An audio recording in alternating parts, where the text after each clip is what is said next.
guys for tuning into the GSMC Soccer Podcast, brought to you by the GSMC Sports Network. We have a great show for you today. We will be covering Pochettino finally being officially announced as the U.S. men's national team manager. We'll discuss de Ligt being subbed at halftime as the Netherlands drew with Germany 2-2. We'll discuss France bouncing back from their disappointing performance against Italy to defeat Belgium yesterday. We'll be discussing Odegaard's injury that he suffered against Austria and how this will affect Arsenal in the North London derby and going forward. We'll also discuss some of the top headlines going on in the soccer world. Before we start off, I'd like to say, if you have a question during the show, we want to hear it. Your input is a big part of what makes the show great, and we thrive on your energy and insight. Whether it's a quick comment, a thoughtful question, an opinion you just have to share, don't hesitate to drop it in the chat. Now, if you want to make absolutely sure your message stands out and gets featured on the show, there's an easy way to do that. Use the super chat feature. Just click the $sign at the bottom of the chat box to send in your super chat. This guarantees that your message gets on the air, and it's also a fantastic way to support our channel. We rely on your support to keep bringing you the sports content you love, and we appreciate every bit of it. So go ahead, let us know what you're thinking. Hit that super chat button and let's keep the show as interactive and exciting as possible. And if you prefer, you can also go to the gsmcpodcast.net to tip, donate, and leave a comment or question there. We couldn't do what we do without your amazing support, and we're so thankful to have you as part of our community. We have to start off though.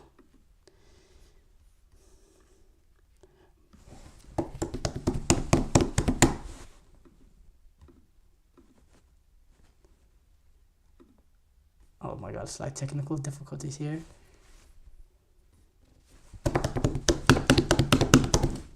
Ta-da! Pochettino is officially announced. It's been in limbo for a very long time now, a few weeks now. We had the initial reports coming out from some major journalists, some major insiders in around the U.S. soccer camp that this hiring has been completed. Pochettino has agreed to be the manager, but it wasn't officially announced by the U.S. soccer. Mauricio Pochettino had some negotiating to do with Chelsea to release him out of that contract that he was in, because he was still under contract at Chelsea. So there was a little bit of a standoff there, but it looks like that has been now officially sorted out, and the U.S. Soccer Federation announces him in U.S. soccer fashion 20 minutes before the game, before the U.S. took on New Zealand in the international friendly, which was another disappointing result for the U.S., a 1-1 draw. We won't go too much into that. We'll talk a little bit about that at the end of the segment. But it's finally been done. I was reluctant to continue to speak about Mauricio Pochettino over this last week or so, because it wasn't official and we were still at that same point now over and over again. But now the real work begins. He will be the manager coming this October window, where the U.S. men's national team will take on Panama and Mexico. They'll take on Panama and in Austin at the Q2 Stadium. Then they'll go on to take on Mexico in Mexico. It's an away game at the Estadio Akron in Guadalajara's venue. The stadium is the Guadalajara Stadium. The game will be played in Zapopan, right outside of Guadalajara, and that's a good test for the U.S. men's national team playing away to Mexico. Now, obviously, the U.S. had this sort of September international window under Mickey Vargas where they had two really disappointing results, losing to Canada and then in very bad fashion, and then dropping points late at the end to New Zealand. Now the real work begins with Pochettino comes in. All eyes, this is going to be a shift in culture that's going to occur on this team. We saw the shift in culture with Canada, when they had their interim manager where they had their struggles and qualifying for the Copa America. They had to play a playoff to just get into Copa America. Then Jesse Marsh gets in with a month left till the tournament begins, and he uses friendlies against the Netherlands and France and Europe to sort of prepare the team. And they go on to make the third place match they have a semifinal appearance at the Copa America. And honestly, they were extremely unlucky to not get third place, conceding that very late goal to Uruguay. And then they eventually went on to lose that game in penalties. So yeah, obviously extremely disappointing there, but there was progression. Now the U.S. want to see this sort of progression with Mauricio Pochettino. Look, Pochettino is a manager that we U.S. soccer fans could only have dreamed of whenever Greg Berhalter was fired. This is a sort of manager, the caliber. Now, with Pochettino in as the U.S. men's national team coach, there's not much managers that you can say, have a better manager than us. There's not much teams. We certainly have the best manager in the region, and that includes Jesse Marsh, who continues to go on and on and on about the U.S. Soccer Federation. It includes Jesse Marsh, Javier Aguirre, Steve McLaren taking over for Jamaica. We have the best in class in terms of CONCACAF, and we probably, when you consider all the international managers in terms of their pedigree, we probably have, in terms of what accomplishments and total CV, we probably have the best international manager. Now, obviously, he's not experienced on the international stage, and you have managers like Lionel Scaloni that's won now 2 Copa Americas, a World Cup. You have managers like Luis de la Fuente that took Spain and won the European Championship with them in dominant fashion and playing some really, really good football. So there's also other brilliant managers and managers that have actually been successful on the international stage. But in terms of total CV, there's not much managers that could match up with Mauricio Pochettino, which as a U.S. soccer fan excites me. Obviously, this is a team that's now going to work extremely hard. They're going to be put to the sword. There's going to be a lot of fitness improvement in this team. We're going to play with the faster tempo. We're going to play with the faster tempo. We're going to move the ball quicker. We're going to get numbers forward, and we're going to really take the game by the scruff of the neck and go to win the game rather than try to lose the game, rather trying to prevent losing. We're going to go and try to win, which is going to make it fun to watch. We have some dynamic players that Pochettino is going to take advantage of. I'm talking Christian Pulisic, Timothy Weah, Valérien Balogun, Haji Wright. I think Haji Wright is going to be an important piece with his verticality. I think Pochettino is going to fancy his abilities, being flexible as well, can play that number 9 position, can play a winger position. I think Tyler Adams is going to be very pivotal in the work rate that he gives in midfield. We know those are the sort of players, we saw Gallagher, what he was, the importance of him at Chelsea the year this past season with Pochettino. Tyler Adams is going to be important, especially when you look at Johnny Cardoso and the performance he had this past game against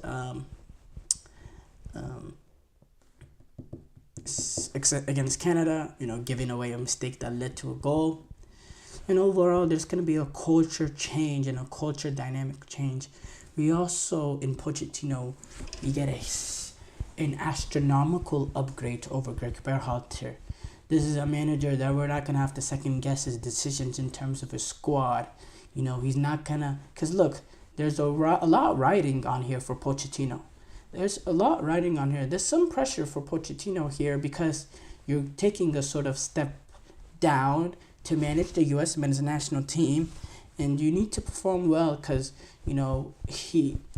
I wouldn't say failed at PSG, but it wasn't exactly a lightning success. And then at Chelsea, only had that real year. Again, I wouldn't really say failure, but wasn't a success at the same time.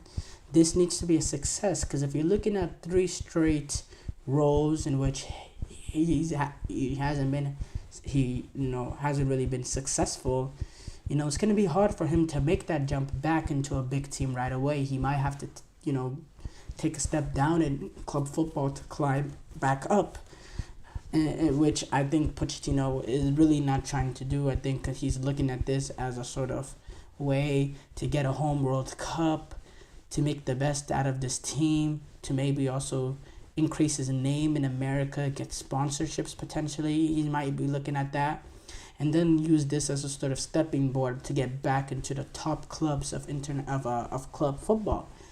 So there's gonna be a little bit pressure on him to get this team playing some really, really good football, to get this team appealing to watch, to make this team a formidable outfit at a home World Cup, where essentially the goal is to make a team, to create a team that other countries fear going up against, especially with them being the home team at the World Cup. Packed stadiums, it's gonna be a great deal. And a lot of these sort of players that have been complacent, that have had a weak mentality at the US, it's time for them to step up or get out, because Pochettino is not going to be dealing with, we already speak about it, the pressure that's on Pochettino. He's not going to be here ready. He's not here to deal with some of the BS that this U.S. men's national team has put on display over the past couple of months. The discipline issues. You go back to Sergio Dest in the Trinidad game, lashing out at the referee, and then you see Tim Weah lashing out. The disciplinary issues within this team, the lack of intensity, and sometimes getting outworked by teams, as we saw against Canada. The weak mentality, being able to close out these late game moments. You saw that Panama, the weak mentality of not being able to go down to 10 men. You saw against Uruguay, not being able to get that goal. Not taking the next step in terms of, under Greg Berhalter, not having a single quality win, not a win that in a game that you're not expected to win. That's something I'm expecting huge improvements for, and we're all excited because now it is official. October, he will be the manager, and I'm very, very excited to see this new look U.S. men's national team, because I think this sort of bringing a Mauricio Pochettino in is the sort of spark needed, because I think what Canada got with Jesse Marsch, we will get probably even more, because I think Pochettino is a better manager than Jesse Marsch, and I think these caliber of players on this U.S. men's national team is more talented than the players that Jesse Marsch has with Canada. So I'm looking very, very forward to this next sort of cycle for the U.S. men's national team. With the U.S. men's national team over the past few years, it's always been a sort of numbness, knowing that the international window's coming up, or the Copa America's coming up, leading up to the 2016 Copa America. And yes, this is probably because I was younger, and I had a little bit more blinded fandom to me. I was hugely excited entering that Copa America. This 2018 Copa America, or not 2018, 2024 Copa America, not much excitement for me, because for me, I already knew in my head what was gonna happen, and it didn't actually end up happening. It was worse, But what I thought is we'd squeak by Bolivia and Panama. We would probably lose to Uruguay. We'd finish second place and lose to Brazil or Colombia. But it was even worse. We didn't even get out of the group, which was probably needed to happen. And I have to say that Timothy Weah punch or push, no, it was a punch. It was a punch. That's gonna go down in U.S. soccer history for maybe one of the greatest moments in U.S. soccer history, because that was the moment that Greg Berhalter was fired, was released of his duties as the U.S. men's national team job. Because look, if they get out of the group stages and they make it around the 16, I think the U.S. Soccer Federation are sticking with Greg Berhalter, despite, even if we were to get trounced by, Colombia or Brazil, I think they would have stuck with him. Now, Pochettino being in, we have a sense of excitement, and I'm looking forward to games. So that's also, a huge incentive into bringing in a guy like Mauricio Pochettino. Short break here coming up. When we come back, we'll react to De Ligt being subbed at halftime as Netherlands drew with Germany. I feel like I'm losing my mind. Is everybody in the world blind? Please, Lord, give me a sign, a sign. I feel like I'm losing my mind. Is everybody in the world blind? Please, Lord, give me a sign, a sign. I wanna be the greatest. Everybody on the fake shit. I look around and feel like everybody is the fakest. I make this every day and I'm impatient, hoping one day I blow up from the basement. Statement, the top is so vacant. I don't hear shit that I think is amazing. Waiting for my day when I'm playing sold out shows for 1,000 faces. Hey, give me that crown, get in my way and to be put down. It ain't your place, all this my town. If I want that shit, then I'll get it right now. I'm losing it, the noose it fits, some losing shit, a stupid myth. You choose to live or choose to dip, you choose to fight or lose your grip and lose a gift. I feel like I'm losing my mind. Is everybody in the world blind? Please, Lord, give me a sign, a sign.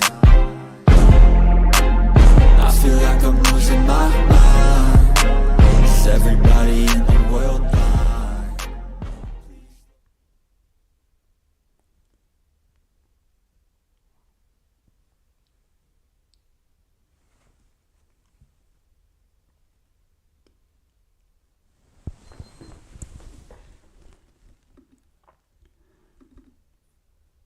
Before the break, we discussed Pochettino being officially announced. We move on to react to De Ligt being subbed at halftime as Netherlands drew. My bad for the incorrect grammar there. I put draw with Germany. Netherlands drew with Germany 2-2.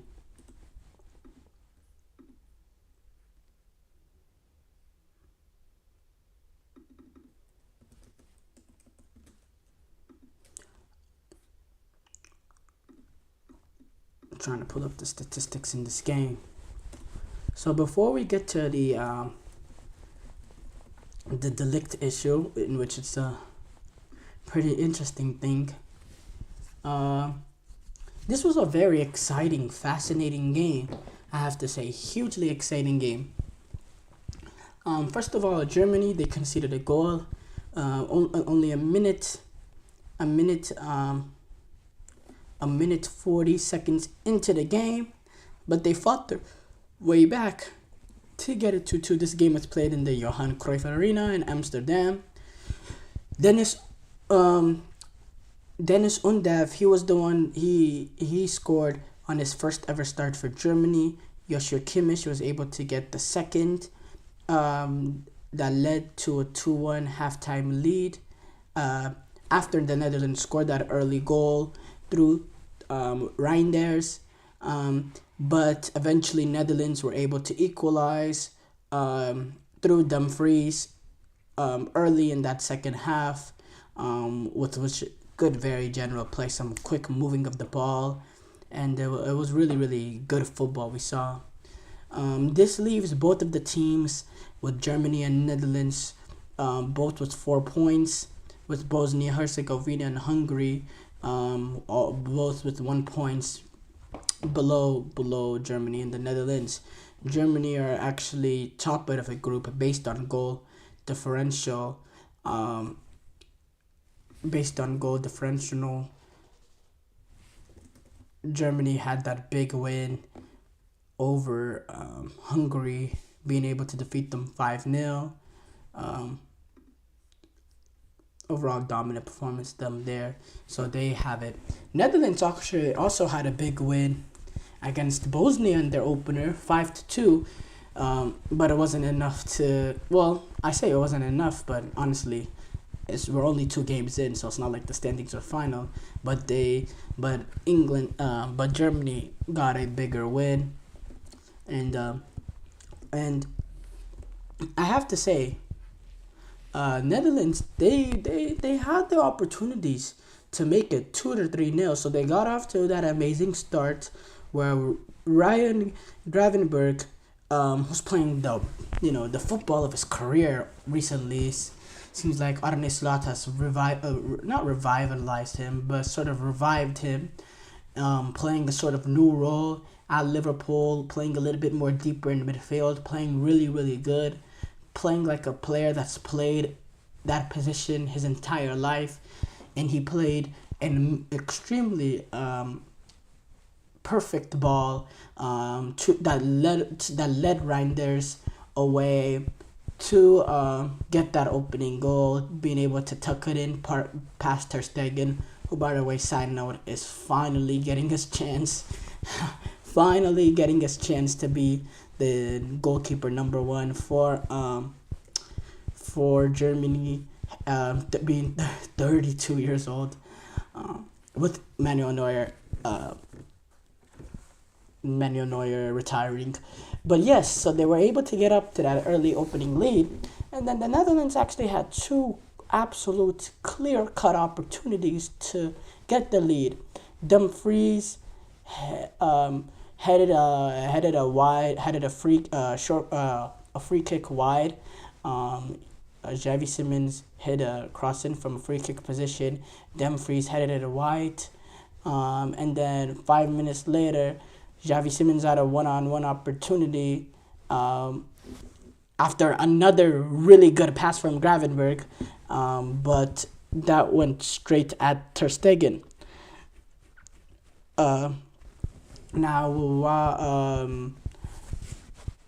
The Netherlands continued to play some really, really good football to create a lot of opportunities, but Germany was able to control general possession, and they also moved the ball around quickly. Again, I thought both teams played excellent football. Both teams played some good football. Both teams had their moments, and 2-2 was deserving, and it was a really, really good game.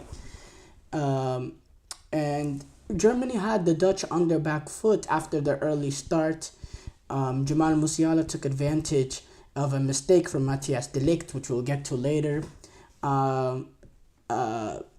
It was a bad pass from de Ligt. Musiala intercepts it, and he's able to set up Undev on his first Germany start to get the equalizing goal in the 38th minute, and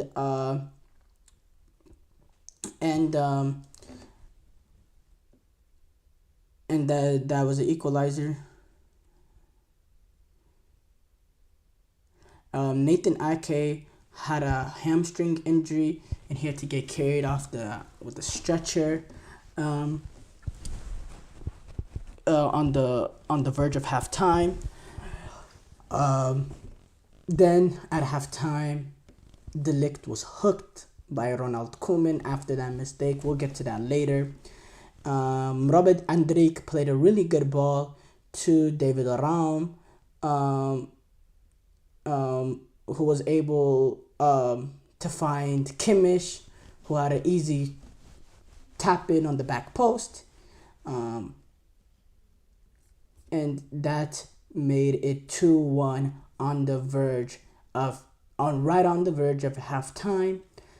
Then de Ligt was yanked at halftime. That goal came before. De Ligt was yanked at halftime.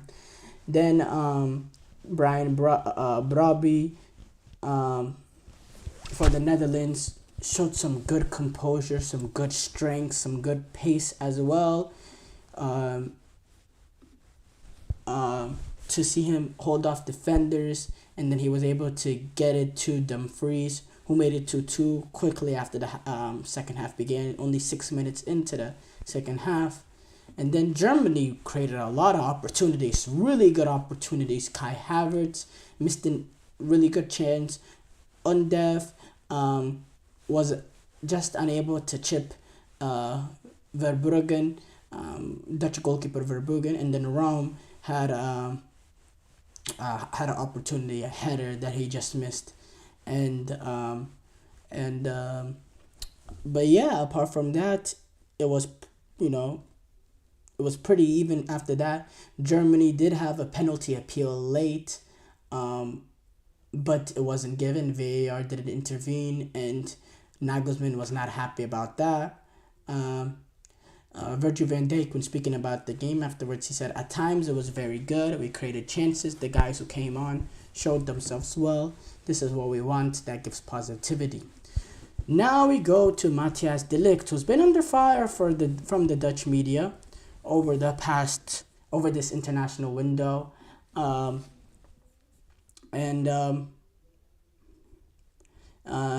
this is not the only mistake actually he made.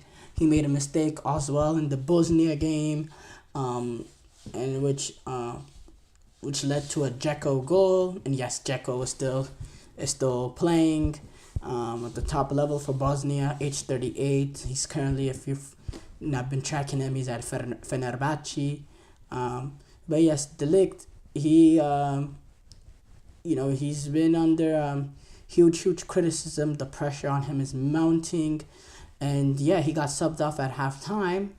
And, when Ronald Koeman was speaking about this decision, there was, we'll pull up the quote exactly, but it was very straightforward and, very blunt.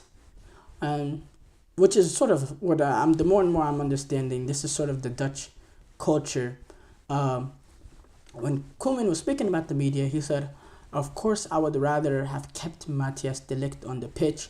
It just looks like he is now in a period where all of his mistakes are being punished. I gave him a new chance today, but eventually protected him by taking him off."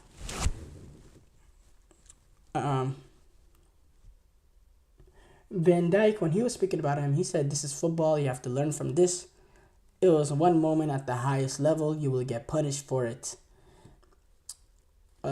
Obviously, De Ligt will return to Manchester United, which is a big part of what United are trying to do this season, especially with the depth issues that they have at the center half positions, specifically with Lenny Yoro getting injured.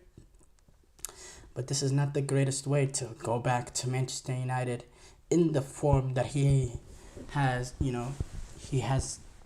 been, especially these past 2 games. Look, a lot of people were jumping on what Ronald Koeman said, but I don't think it was extreme as negative as what some people are trying to make it out to be. I think when he says it just looks like in this period where all his mistakes are being punished, he's sort of saying he's unlucky.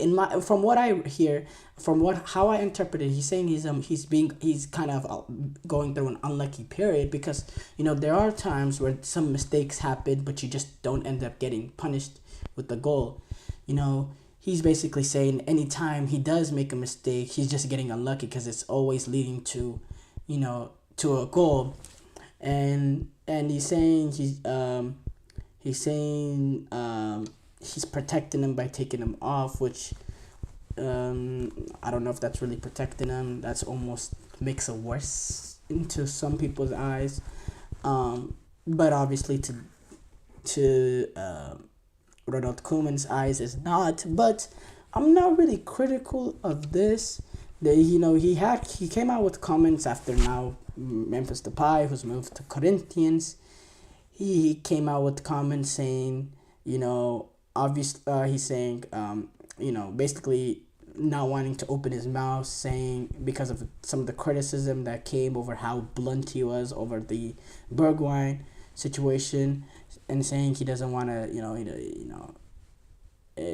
it's best if I don't, open up. But I don't think this is really as that, especially when you compare it to some of the things we hear in the Dutch media.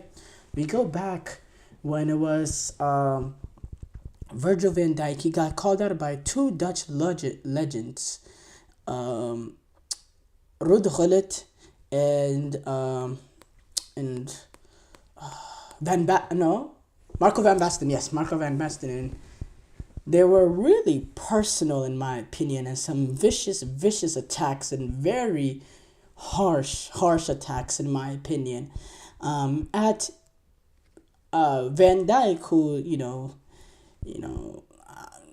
I don't know how you can criticize a player of his caliber and a player of his importance to Netherlands, and there was some massive criticism there, and it's kind of the Dutch footballing culture to be blunt and to be straight up, which I don't mind. But I don't think these go, what Koeman said, I don't think is as big of a deal as what people are making out to be. A lot of people are saying this is just rough and it's almost unfair, but for me, it's not that big of a deal. Really not that big of a deal. But yes, overall, it was a fascinating game, and yeah, we'll see how De Ligt looks going forward. Short break here coming up. When we come back, we'll react to France bouncing back from a disappointing performance to against Italy to defeat Belgium. Looking for your daily fix of sports talk without having to pay for it? GSMC Sports Network is available on YouTube. Just search GSMC Sports Network. Get your fix of daily sports talk shows on YouTube, absolutely free. NFL, college football, NBA, MLB, MMA, UFC, fantasy football, and so much more.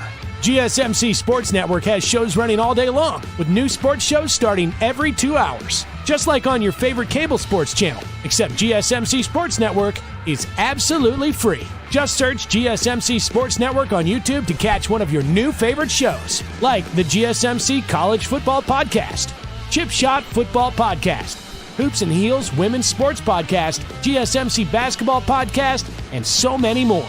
Check it out for yourself. GSMC Sports Network, now available on YouTube absolutely free. Search GSMC Sports Network on YouTube right now.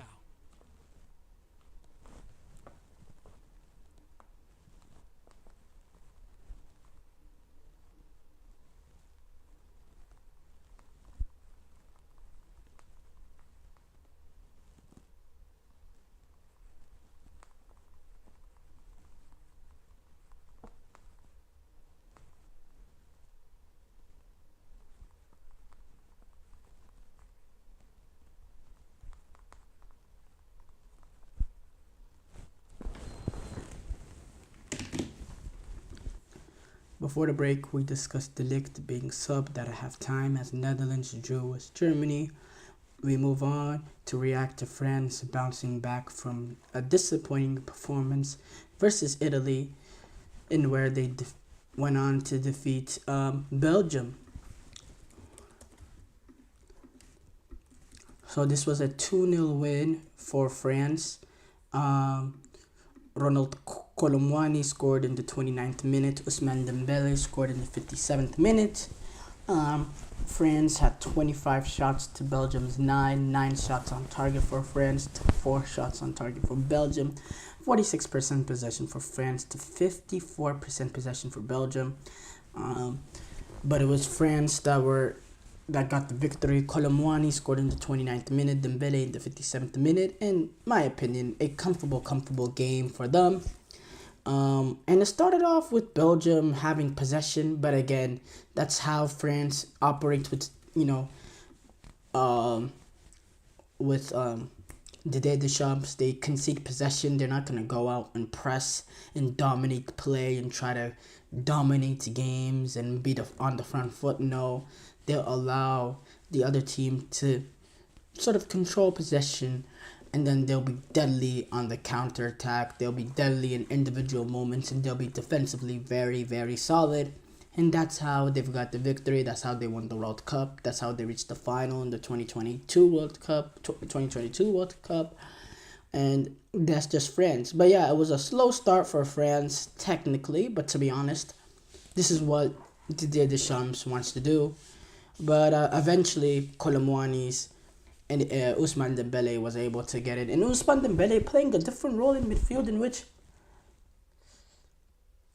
I didn't think he was horrible. Ousmane Dembele, he has the ability to play any ball with his right, left foot. Not any ball, but he has the ability to play some really, really good balls. He has the ability to dribble any foot. He's comfortable with both right and left foot. He has huge, huge quality, huge, huge pace, huge, huge technique.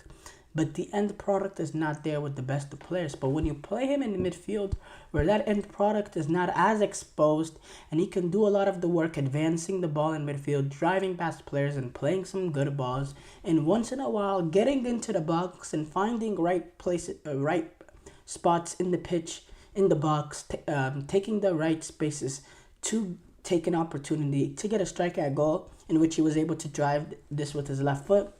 He could be a really, really good player, and I was very, very impressed. Now, obviously, Dembele, he shows these sort of performances once in a while as well. There's the consistency that's a matter for him, but so far, and this isn't my opinion, not my opinion, but this is the only time I've seen him play that position. I don't know if he has before, but he was really, really solid. And it was a good response by the French, who were really completely and thoroughly outplayed by Italy at the Parc des Princes, in which Italy defeated them 3-1. And yeah, Didier Deschamps speaking about the game, saying we were a little nervous at the start of the match. Then we did a lot of good things collectively and did individually too, with new players who didn't have the experience.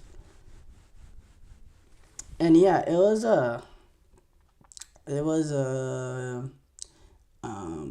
Openda, he came out and he had a few opportunities, couldn't really take advantage of them. Then Colomwani, on an individual moment, gets the lead in the 29th minute after Casteels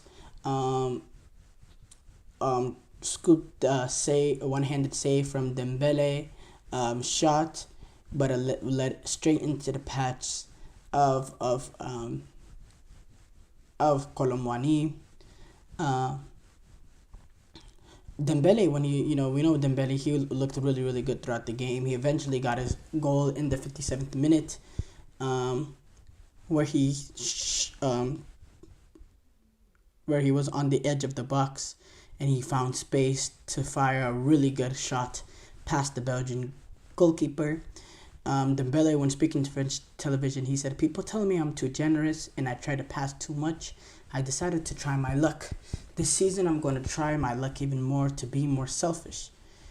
Belgium, they had some possession, but they didn't really have any clear opportunities. Charles de Catalar, he eventually came on in the 70th minute or so, and he was able to get a shot on goal. I thought De Bruyne played really, really good in midfield, in my opinion. But he just didn't have the players around him, and that's kind of been the story with Belgium and De Bruyne over this past couple of years or so. And it's really sometimes it's hard to watch. It's hard to watch because De Bruyne, he's out there giving it his all, and the people around him just lack that quality, and they're just nowhere near the team that they were in 2018, and it's really disappointing to see. Mbappe actually came on in the 67th minute, and he really was not that great. A few opportunities, was trying to do a little bit too much, and he did look lively in dangerous areas. But I thought there was a few opportunities he had to play someone in, or to play an easy ball that could lead to a better opportunity, and they had a little bit of a selfish tendency trying to get that goal. But overall, I thought France were, comfortable victors in this game. I thought they really controlled this game, and they played exactly how they wanted to play. And I think this will quiet the noise just a little bit, especially, with the, with what happened at this European Championship. They want to build something again going forward, entering the 2026 World Cup, and these Nations League games are their sort of, these, and then the World Cup qualifiers are are there games that they have to sort of, improve as a team, and we continue to get a good look at them. But obviously, we know the pedigree that they have. They still have real quality. It's just, do they have that sort of killer will that those French teams in 2018 World Cup and that 2022 World Cup? Does this team have that killer will, has that fiery edge? Is Didier Deschamps' tactics still the best approach for this French national team, or do they need a more offensive-minded approach? Because you go up against some of these better teams like Spain, and you let them have possession like France generally do. These better teams like Spain, they can take advantage of it and create some good chances, even with how tight France are defensively, how good they are defensively. They still have the quality to take advantage of the opportunities that come their way. Do France need to have a little bit of a change of approach, to be a little bit more forward thinking, to be a little bit more positive in their play going forward, if they want to continue being the sort of dominant force in world football? That's a question that Didier Deschamps will need to ask. Show break here coming up. When we come back, we will discuss Martin Odegaard's injury.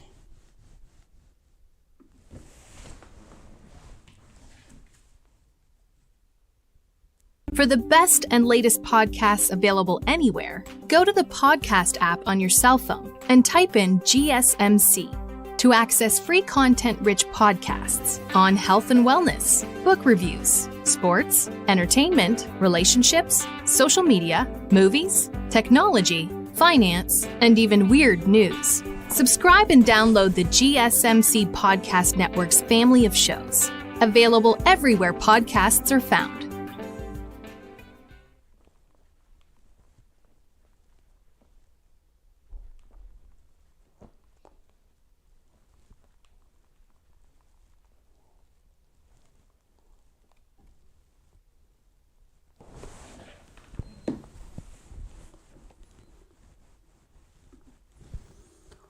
Before the break, we discussed France bouncing back from a disappointing performance versus Italy. We move on to discuss Martin Odegaard.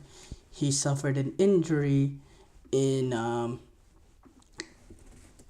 Nations League tie against Norway. Not against Norway, against Austria, in a game that they surprisingly defeated Austria.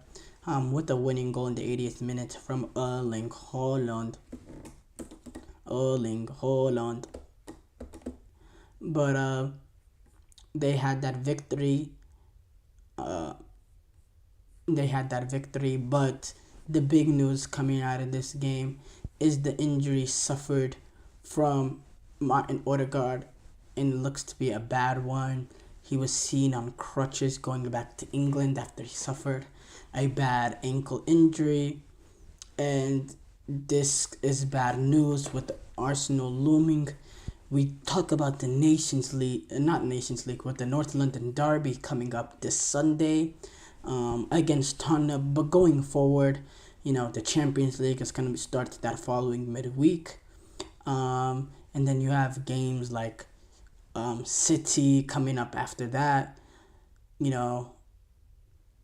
This could be that could be a bad stretch, huge stretch for Arsenal, and that could be one of the worst stretches for a player like Martin Odegaard to go missing, especially when you take advantage of the fact, especially when you take into account of the fact that Declan Rice, he has a suspension. It's only a 1-game ban because it was a second yellow. It's only a 1-game ban, which rules him out of the North London Derby. But you also have to take into account that Mikel Merino, he got injured as well in his first training session, and this puts Arsenal in a sort of in a thin position in midfield. You're looking at the prospects now of having to potentially move Kai Havertz, drop him into into the midfield, and bring in Gabriel Jesus, which you don't really get the creativity that you get from Martin Odegaard with Kai Havertz. You get something a little bit different with Kai Havertz playing a little bit in a deeper role than he is as a false nine, but you do not get, the creativity that Odegaard gives you in the midfield. And it puts Arsenal overall in a desperate position.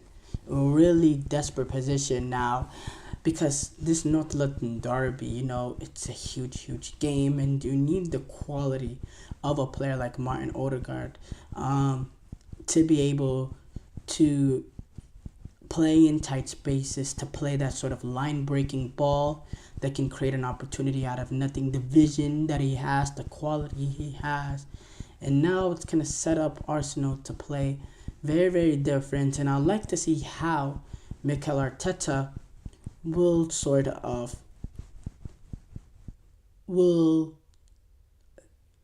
set up Arsenal in this game with Martin Odegaard being out. Because we also another thing too, with Arteta, with Odegaard being out in this game. Actually, no, let's go back. Technically Odegaard hasn't been officially ruled out for this Tottenham game, but come on, let's be for real. He's going into the playing on crutches. It's an ankle injury. We know how bad ankle injuries can be. These are the sort of injuries that you wake up and it feels a whole lot worse. It starts swelling. You can't put any pressure on it. And if he's needing crutches, meaning he literally can't put any weight on it, let's be for real. He's not playing at Tottenham, and the look of it, this is going to be a multi-week injury. This is an injury that I expect to take him out of that Champions League week tie, to take him out of that Manchester City game next week. This is a huge loss for Arsenal going forward. Now, I think Jorginho coming in for Declan Rice, I think you can get a little bit of, more ball retention in midfield with the quality he has. And I don't think Jorginho is really, the sort of line-breaking ball player that Odegaard is. But you get a little bit of more, creativity in there with Jorginho coming in as opposed to Declan Rice. But with Kai Havertz being up there, you're not going to see those sort of, line-breaking balls from a number 10. Because Kai Havertz isn't a number 10. Kai Havertz, he's coming in there playing a little bit more advanced midfield role. He's really going to be a more advanced 8. And he's going to make, he's going to play sort of off Gabriel Jesus, interlinking with him. And, I'll see it's going to be hugely reliant on Arsenal to get creativity out of Saka, Martinelli, or whoever's playing on those on the wing, whether it's Trossard. The creativity is going to have to be there from the wingers to be able to create more, because you lack that with Odegaard being out. And yeah, it's just a huge loss for Arsenal. But Arsenal, this team has a great mentality, and Mikel Arteta is a really good manager. Now, so far in the season, Arsenal have set up a little bit more, not defensively, but a little bit more precautionary, in which that they, have a solid defensive base, and they play off that, and they sort of play back to front. They protect themselves defensively, and then they take advantage of moments and all that. Now, lacking that sort of creativity, will this lead to Arsenal, maybe, there's one angle of it that you say, maybe this, this forces Mikel Arteta to play a little bit more expansive, to get more people forward, because you lack that creativity.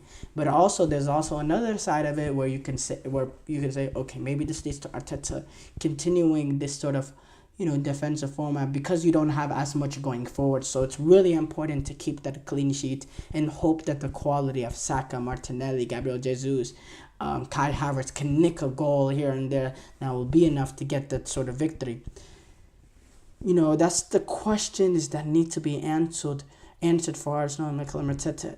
And keep in mind, this North London derby, you're going up against a Tottenham that hasn't been clinical in front of goal, but has played in all 3 games excellent football. Now they've had 2 disappointing results: that opening day disappointment against Leicester, and that game against Newcastle. But those were both games that, in terms of general possession, in terms of general play, in terms of chances created, they dominated the game. They just weren't clinical and ruthless and lacked that cutting edge to, get a second and third goal and really take control in those games. They lacked that sort of finishing edge to them. Now with Dominic Solanke, him potentially coming back in, because he was not there in that game that they lost to Newcastle. Can that make a difference? Is he the guy that can get you the goals? That still remains to be seen. But Tottenham can play some really, really good football. So this does put Arsenal in a really, really tricky position. I have to say, this is a massive injury. Big loss. Short break here coming up. When we come back, we'll react to some of the top soccer headlines.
Before the break, we discussed Odegaard's injury and how that will affect them in the North London derby going forward.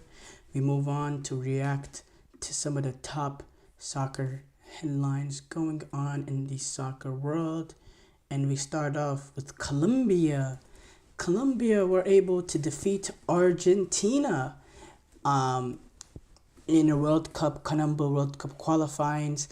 Colombia were able to get the 2-1 win from goals from Yoros Mosquera in the 25th minute. Nicolas Gonzalez was able to open up the second half and equalize, but James Rodriguez penalty in the 60th minute was enough. Now this game was played in 3:30 in the Estadio Metropolitano in Colombia, the Roberto Melendez Metropolitano in Barranquilla, Colombia. In front of 45,000 Colombian fans. It was completely pitched out yellow, and it was played in 3:30 with the extreme heat in Colombia, and which, Lionel Scaloni was critical of the decision entering this game to play this game early. But Colombia, they took that advantage of it and they got the victory over Argentina, and this puts them in a very good position now in CONMEBOL qualifiers. Right now, obviously, they're coming off missing that last World Cup, but now they find themselves second place in CONMEBOL with 4 wins and 4 draws.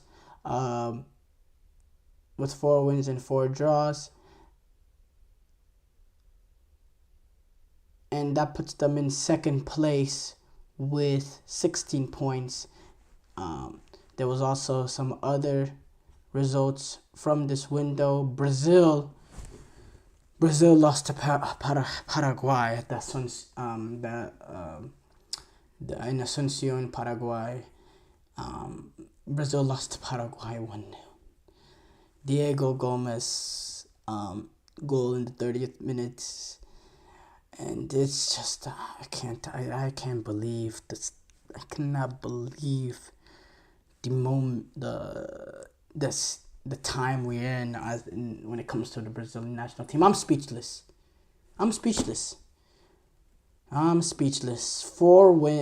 This team has 3 wins, 1 draw, 4 losses in CONMEBOL World Cup qualifying. They find themselves in 5th place with 10 points. 10 points. They have 10 points with 8 games played.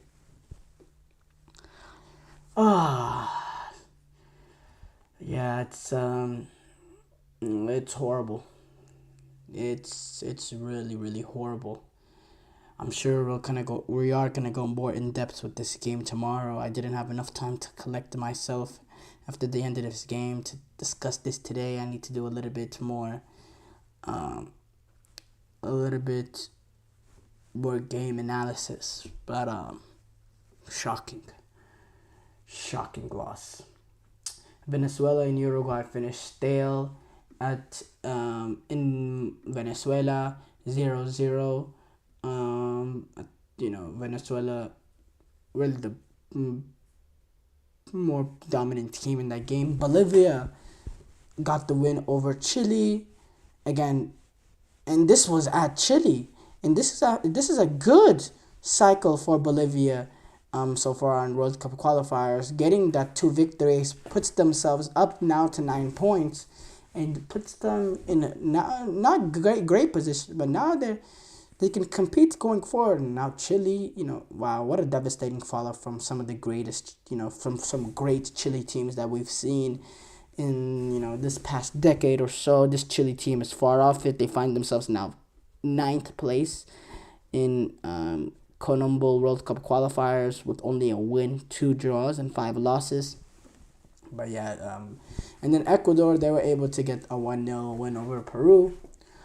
So yeah, now obviously, with the standings, Argentina, Colombia, Uruguay, Ecuador, Brazil, those are the top 5. Venezuela 6, Paraguay 7th, Bolivia 8, Chile 9, Peru 10.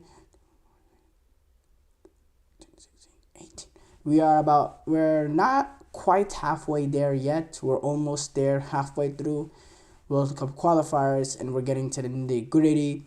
In the October window, Bolivia will take on their opening games. Bolivia will be taking on Colombia, Ecuador taking on Paraguay, Venezuela taking on Argentina, Brazil take on Chile, and Peru take on Uruguay.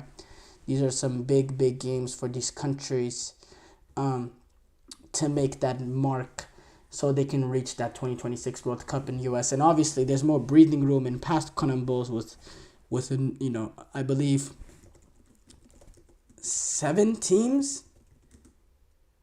7 teams getting in now, I believe so. Let's fact check that actually.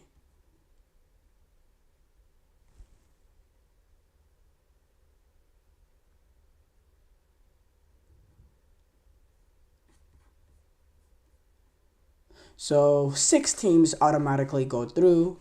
The top 6 teams automatically go through, and then the 7th team play in an interconfederation playoff to get there. The playoffs have still yet to be decided, which confederations would take on which confederations. That'll be decided later. Those games are always very fun to watch. But yeah, obviously, again, hugely disappointing game for Brazil. I can't put that more into words.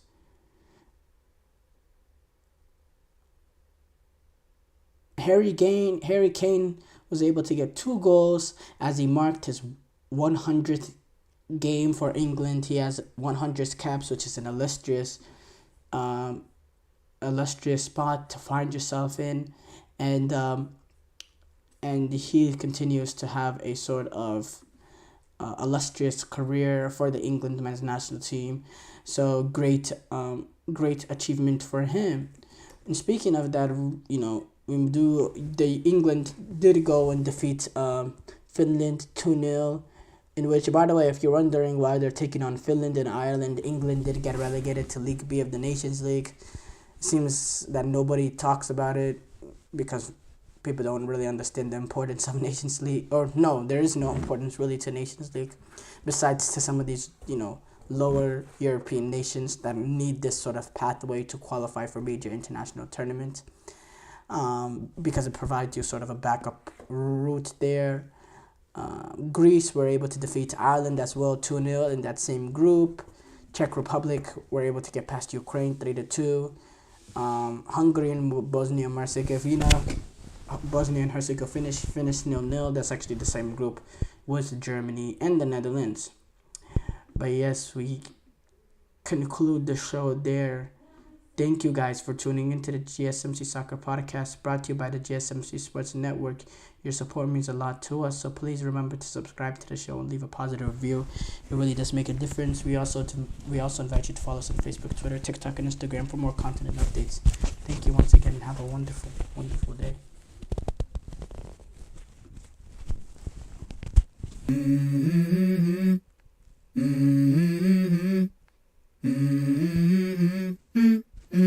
Let's go. I wake up